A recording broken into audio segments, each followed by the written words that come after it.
ദൈവ തിരുനാമത്തിന് മഹത്വം ഉണ്ടാകട്ടെ. ക്രിസ്തു യേശുവിൽ എൻ്റെ എളിയ സ്നേഹവന്ദനം നിങ്ങളെല്ലാവരെയും അറിയിക്കുന്നു. ലൂക്കോസിന് സുവിശേഷം 5-ാം അധ്യായത്തെക്കുറിച്ച് നമ്മൾ കുറേ നാളുകളായി ചിന്തിച്ചു വരികയാണ്. അതിൻ്റെ വിവിധ തലങ്ങൾ, അതിൽ കർത്താവ് ഇടപെട്ടതായ കർത്താവിൻ്റെ വഴികൾ, കർത്താവ് എങ്ങനെയെല്ലാമാണ് ഓരോ മനുഷ്യരോട് ഇടപെടുന്നത്, ഓരോ മനുഷ്യരെ അനുഗ്രഹിക്കുന്നത്, കർത്താവിൻ്റെ സ്നേഹത്തിൻ്റെ ആഴം, പല കാര്യങ്ങൾ നാം ചിന്തിച്ചു. ഗന്നേസരത്ത് തടാകത്തിന്റെ അരികിൽ അന്ന് യേശു വന്നത് ഒരുപക്ഷെ ജനം വിചാരിച്ചു കാണും ഈ ജനത്തിന് വേണ്ടിയിട്ടാണ്. പത്രോസിനോട് ചോദിച്ചാൽ പത്രോസ് പറയും അതെനിക്ക് വേണ്ടിയിട്ടായിരുന്നു. അതങ്ങനെയാണ്. യേശുവിൻ്റെ സാന്നിധ്യം ഉള്ളിടത്ത് നാം ചെല്ലുമ്പോൾ നമ്മളോട് മാത്രം യേശു മിണ്ടുന്ന പോലെ ഒരു ഫീല് നമുക്ക് തോന്നും. എന്നോട് മാത്രമായിരിക്കും ഇന്ന് സംസാരിച്ചത്. നിങ്ങൾക്ക് അങ്ങനെ ഏതെങ്കിലും പ്രാർത്ഥനാ കൂട്ടായ്മകളിലോ ഏതെങ്കിലും വചന ശുശ്രൂഷകളിലോ ഒരുപക്ഷെ നിങ്ങളിപ്പോൾ കേട്ടുകൊണ്ടിരിക്കുന്ന ഈ ശുശ്രൂഷയിലോ സംബന്ധിച്ചുകൊണ്ടിരുന്നപ്പോൾ ഇത് എൻ്റെ കാര്യം തന്നെയാണല്ലോ ഇത് പറയുന്നത്, എൻ്റെ കാര്യം എങ്ങനെയായിരിക്കും ദേവദാസൻ അറിഞ്ഞത്, ഇത് എൻ്റെ വിഷയം തന്നെയാണല്ലോ പറഞ്ഞുകൊണ്ടിരിക്കുന്നതെന്ന് നിങ്ങൾക്ക് തോന്നിയിട്ടുണ്ടോ? തീർച്ചയായും ദൈവത്തിൻ്റെ പരിശുദ്ധാത്മാവ് സംസാരിക്കുമ്പോൾ അങ്ങനെ തോന്നും. എന്നോട് എത്രയോ പേര് നമ്മുടെ ഈ മെസ്സേജ് കേട്ടിട്ട് വിളിച്ചു പറഞ്ഞിട്ടുണ്ട്, സാറേ ഇത് എന്നോട് സംസാരിക്കുകയായിരുന്നു, എൻ്റെ കാര്യം മുഴുവനാണെന്ന് പറഞ്ഞത്. ഒരുപക്ഷെ അങ്ങനെയുള്ളവരെ കണ്ടിട്ടോ കേട്ടിട്ടോ ഇല്ലാത്ത ആളുകളാണ് ചിലപ്പോൾ വിളിച്ചു പറയുന്നത്. ഞാൻ നിഷ്കളങ്കമായി അങ്ങ് പറയുകയാണ്. ഞാൻ ഓരോ വചന ശുശ്രൂഷയ്ക്ക് നിൽക്കുമ്പോഴും അതിന് എത്രത്തോളം ഒരുങ്ങി, എത്രത്തോളം ബുക്കുകൾ റെഫർ ചെയ്തു, അതിന് എത്രത്തോളം നോട്ട് കുറിച്ചു, അതൊന്നും അല്ല എൻ്റെ വിഷയം. ഞാൻ ദൈവത്തിൻ്റെ പരിശുദ്ധാത്മാവിനോട് പ്രാർത്ഥിക്കും. ഈ വചനം എഴുതപ്പെട്ടത് പരിശുദ്ധാത്മാവിനാലാണെങ്കിൽ അതേ പരിശുദ്ധാത്മാവ് ഈ വചനം വ്യാഖ്യാനിച്ചാലേ അത് ശരിയാവൂ, അത് കറക്റ്റാകൂ, അതേ ജനഹൃദയങ്ങളെ തൊടുകയുള്ളൂ. ഇല്ലെങ്കിൽ നാം ഓരോരുത്തർക്ക് എഴുതിയ ലേഖനം 1-ാമത്തെ ലേഖനം 11-ാം അധ്യായത്തിൽ പറയുന്ന പോലെ മനുഷ്യരെയും ദൂതന്മാരെയും ഭാഷകളിലൊക്കെ സംസാരിക്കും. പക്ഷെ അവിടെ ക്രിസ്തുവിന് സ്നേഹം വ്യാപരിക്കുന്നില്ലെങ്കിൽ മുഴങ്ങുന്ന ചെമ്പോ ചിലമ്പുന്ന കൈത്താളമോ പോലെ ആകുമെന്ന് എനിക്ക് നന്നായി അറിയാവുന്നതുകൊണ്ട് ഞാൻ എൻ്റെ കർത്താവിനോട് പ്രാർത്ഥിച്ച് എളിമയോടെ ദൈവത്തിൻ്റെ പരിശുദ്ധാത്മാവിന് പൂർണ്ണ സ്വാതന്ത്ര്യം കൊടുത്തിട്ടാണ് ഓരോ ശുശ്രൂഷയ്ക്കും നിൽക്കാറ്. അതുകൊണ്ട് തികഞ്ഞെന്നല്ല, തികവില്ലാത്തതുകൊണ്ടാണല്ലോ ദൈവത്തിൽ ആശ്രയിക്കുന്നത്. തീർച്ചയായും അത് ഒരനുഭവം. ഞാൻ ശുശ്രൂഷകൾക്ക് നിൽക്കുമ്പോൾ ഇടയ്ക്ക് എൻ്റെ ഉള്ളിൽ കരയെന്ന് എനിക്കറിയാം. ദൈവസാന്നിധ്യത്തിൻ്റെ മേൽ ആ വചനം പറഞ്ഞുകൊണ്ടിരിക്കുമ്പോൾ വന്ന് ഇറങ്ങുന്നത് ഞാൻ അനുഭവിക്കാറുണ്ട്. ദൈവത്തിൻ്റെ ആത്മാവിൻ്റെ സ്പർശനം എൻ്റെ അന്തരാത്മാവിൽ വന്ന് തൊടുന്നത് ഞാൻ പലപ്പോഴും വചന ശുശ്രൂഷ നടത്തിക്കൊണ്ടിരിക്കുമ്പോൾ ഞാൻ അനുഭവിക്കാറുണ്ട്. കാരണം പരിശുദ്ധാത്മാവ് നമ്മെ നിയന്ത്രിക്കുന്നു. അതൊരു ശ്രേഷ്ഠ അനുഭവമാണ്. നാം ഏവരും ആഗ്രഹിക്കേണ്ട ഒരനുഭവമാണ്. ഏതെങ്കിലും പഠിച്ച് നോട്ടൊക്കെ എഴുതി എല്ലാം ക്രമമായും ചിട്ടയായും അതിൻ്റെ കാര്യകാരണങ്ങൾ സഹിതം എല്ലാം ഒരു പ്രസംഗ നിയമം അനുസരിച്ചെല്ലാം ചെയ്യാൻ പറ്റിയിരിക്കും മനുഷ്യന്. പക്ഷെ അത് ചിലപ്പോൾ മനുഷ്യനെ തുടരണമെന്നില്ല, ആത്മാക്കളെ തുടരണമെന്നില്ല. അതുകൊണ്ട് വേണ്ടെന്നല്ല, ചിട്ടയായിട്ട് വേണ്ടെന്നല്ല. ഞാനും അതിന് പരിശ്രമിക്കുന്നുണ്ട്. പക്ഷേ പലപ്പോഴും ഇങ്ങനെയുള്ള പ്രസംഗങ്ങളെല്ലാം നമ്മുടെ യൂട്യൂബിലൂടെ വരുന്ന ഒരു 99.9% മെസ്സേജുകളും നോട്ട് എഴുതി വയ്ക്കാതെ കർത്താവിനോട് പ്രാർത്ഥിച്ചിട്ട് പറയുന്ന മെസ്സേജുകളാണ്. ലളിതവുമാണല്ലോ, നിങ്ങൾക്കറിയാമല്ലോ. ഇവിടെ ഗന്നേസരത്ത് തടാകത്തിൻ്റെ കരയിൽ യേശു വന്നത് എനിക്ക് വേണ്ടിയിട്ടാണെന്ന് പത്രോസ് പറയും. പത്രോസിൻ്റെ കൂടെയുള്ളവരും പറയും. കാരണം രാത്രി മുഴുവൻ അധ്വാനിച്ചിട്ട് ഒന്നും കിട്ടിയില്ല. നിരാശപ്പെട്ട് സങ്കടപ്പെട്ട് ഇന്നത്തെ കാര്യങ്ങൾ എങ്ങനെ നടക്കും, എങ്ങനെ ഭാര്യയുടെ മുഖത്ത് നോക്കും, എങ്ങനെ വിശന്നു വലഞ്ഞു കിടക്കുന്ന കുഞ്ഞുങ്ങളുടെ സന്നിധിയിലേക്ക് ചെല്ലും, കുഞ്ഞുങ്ങളുടെ അടുക്കലേക്ക് ചെല്ലും, അങ്ങനെ ഒരുപിടി ചിന്താഭാരങ്ങളാൽ അവർ വിഷണ്ണരായിരിക്കുമ്പോഴാണ്, സങ്കടപ്പെട്ടിരിക്കുമ്പോഴാണ് യേശു ആ പടകിലേക്ക് കാലെടുത്ത് വെച്ച് വന്നത്. പലപ്പോഴും അങ്ങനെയാണ്. നാം തകർന്നും തളർന്നും നിരാശപ്പെട്ടും സങ്കടപ്പെട്ടും മുന്നോട്ട് പോകാൻ ഒരു വഴിയും കാണാതെ എന്തു വേണ്ടു എന്ന് ഓർത്തിരിക്കുമ്പോഴായിരിക്കാം പലപ്പോഴും ജീവനുള്ള ദൈവത്തിൻ്റെ ഇടപെടൽ വരുന്നത്. കാരണം മനുഷ്യൻ്റെ എല്ലാ പ്രയത്നങ്ങളും അസ്തമിക്കുമ്പോഴാണ് സ്വർഗത്തിലെ ദൈവത്തിൻ്റെ പ്രവർത്തിക്കുന്ന കാര്യം പലപ്പോഴും നീട്ടാറ്.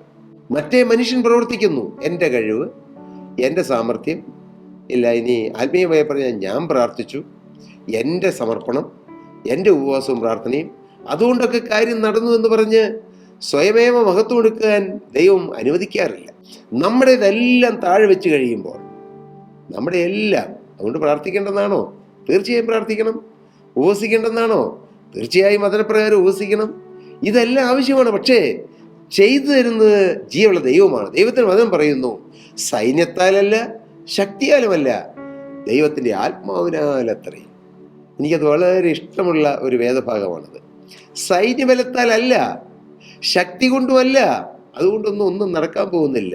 ദൈവത്തിൻ്റെ ആത്മാവ് നമ്മുടെ മേൽ ഒന്ന് പ്രസാദിച്ചാൽ എല്ലാം ശാന്തമായും എല്ലാം ഉചിതമായും എല്ലാം ക്രമമായും നടക്കുമെന്ന് ഞാൻ ഒരു എളിയ തോതിൽ അനുഭവിക്കുന്ന ഒരു പാവപ്പെട്ട ദൈവവേദലാണ്. ഒരു ദൈവത്തിൻ്റെ വേലക്കാരനാണ്.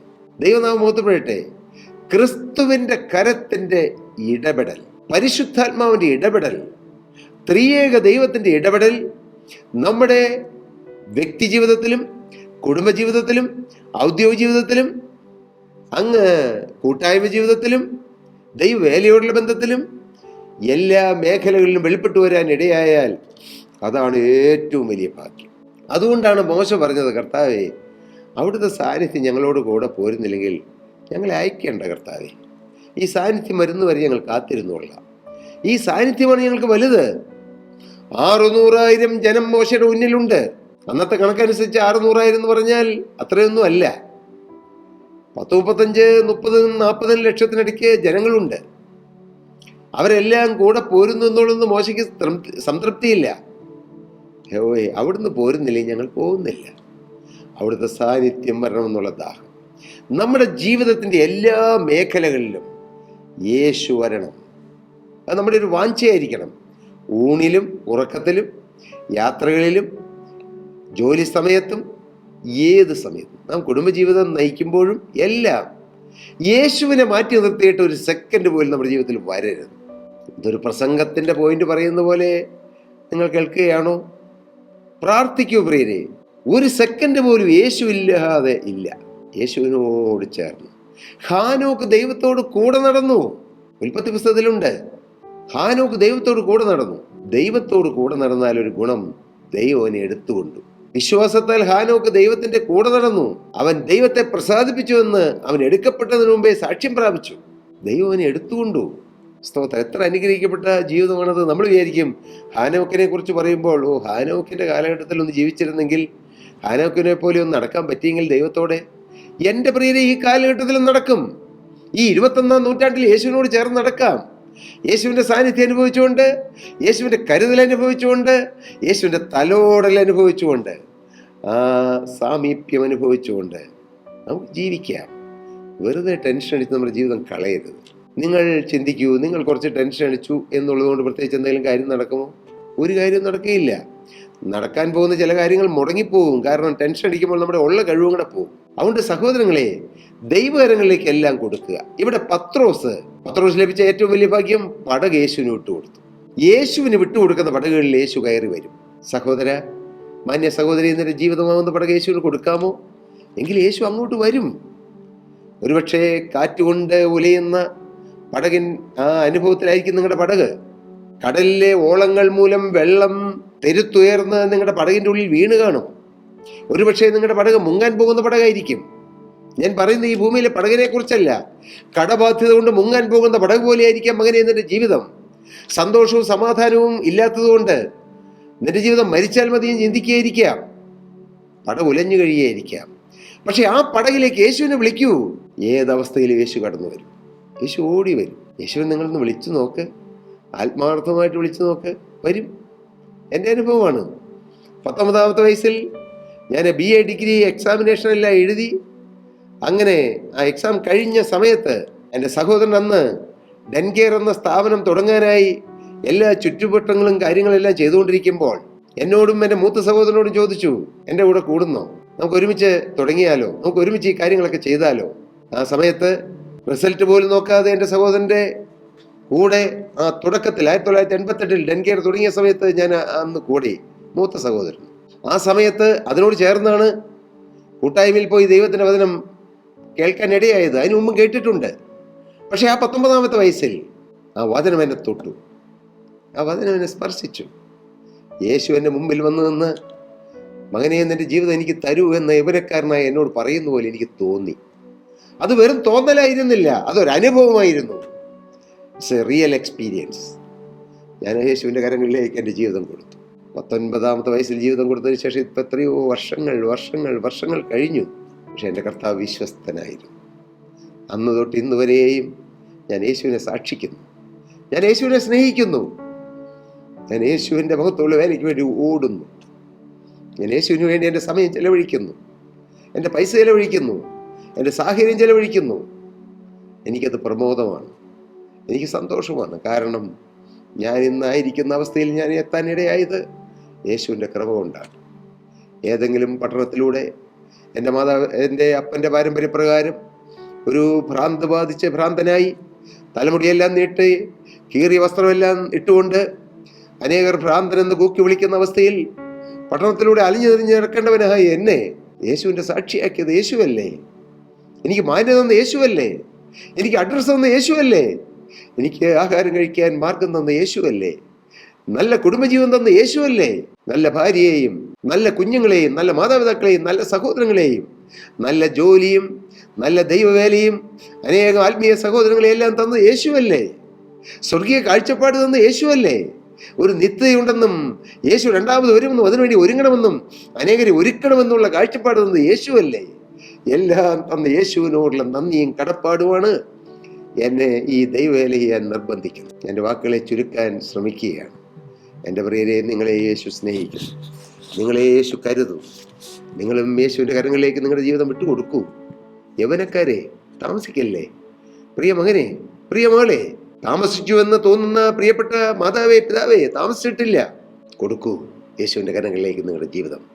നിങ്ങളുടെ ജീവിതം ധന്യമായി തീരും. നിങ്ങളുടെ ജീവിതം അനുഗ്രഹിക്കപ്പെടും. നിങ്ങൾക്ക് നിത്യസ്വർഗത്തിൻ്റെ അവകാശം കർത്താവ് തരും. അതിനിടയാകട്ടെ എന്നാണ് എന്നും എൻ്റെ പ്രാർത്ഥന. എൻ്റെ വാക്കുകൾ കേൾക്കുന്ന, ഈ തിരുവചനം കേൾക്കുന്ന എല്ലാവരും യേശുവിനെ കണ്ടെത്തട്ടെ. യേശു ക്രൂശിലൊരുക്കി രക്ഷ അനുഭവിക്കട്ടെ. യേശു ക്രിസ്തുവിൻ്റെ തിരക്തത്താലുള്ള പാപമോചനം അനുഭവിക്കട്ടെ. സ്വർഗം നിറയട്ടെ, നരകം ശൂന്യമാകട്ടെ. അതാണ് ഞങ്ങളുടെ ലക്ഷ്യം. ആ സ്നേഹനിധിയായ യേശുവിൻ്റെ കരങ്ങളിലേക്ക് ജീവിതം കൊടുത്താൽ നിങ്ങൾ അനുഗ്രഹിക്കപ്പെടും. അതിനിടയാകട്ടെ എന്ന് പ്രാർത്ഥിച്ചുകൊണ്ടും അനുഗ്രഹിച്ചുകൊണ്ടും ഞാൻ എൻ്റെ വാക്കുകളെ നിർത്തുന്നു. ദൈവനാമം മഹത്വം കൊടുക്കുവാൻ ഇടയാകട്ടെ. സ്തോത്രം.